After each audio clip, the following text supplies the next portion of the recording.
Comme d'habitude, je me promenais dans le parc de mon village. Le vent passait à travers les branches dénuées de feuilles des arbres centenaires bordant le chemin, qui zigzaguaient entre les statues et les massifs que la lumière du jour éclairait tendrement. J'arpentais ce sentier en gravier tous les week-ends. L'air, en cette saison, était froid, mais je préférais éviter de rester à la maison. Une brise légère fit voleter mes cheveux en caressant mon visage et je me sentis apaisée.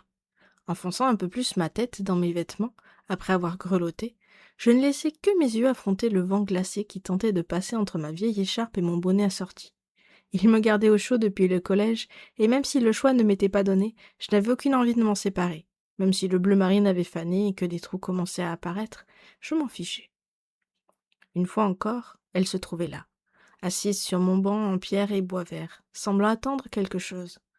Cette vieille femme ne faisait aucun cas de ses cheveux gris un peu longs qui voletaient contre la peau usée de son visage rond. Elle était là, à la place où je m'asseyais avant.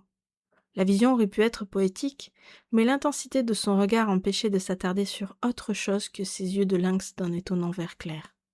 Sa fine bouche, au sourire moqueur, semblait défier la brise de la faire frissonner. En hiver, le vent passait entre les branches robustes, des arbres centenaires l'entourant.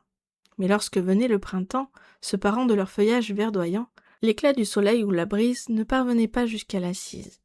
J'aimais tellement me coucher sur les planches et observer les nuages défiler au-dessus de moi, ou regarder la rivière en contrebas s'écouler. Depuis lundi, faute de mieux, je m'appuyais à la rambarde, nouveau soutien pour mes heures de divagation mentale. Contrairement à ce que j'avais cru au départ, sentir sa présence ne me dérangeait pas, ce qui était rare. Généralement, cela me faisait fuir. Cette fois, comble de l'ironie, elle semblait même m'attirer, me procurer un étrange sentiment de familiarité. Mon regard se perdit dans le lent courant de la rivière en contrebas.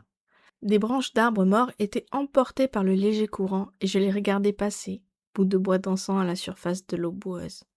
Je me sentais seule. J'étais seule, comme d'habitude. Et ici, seule rime souvent avec vulnérable.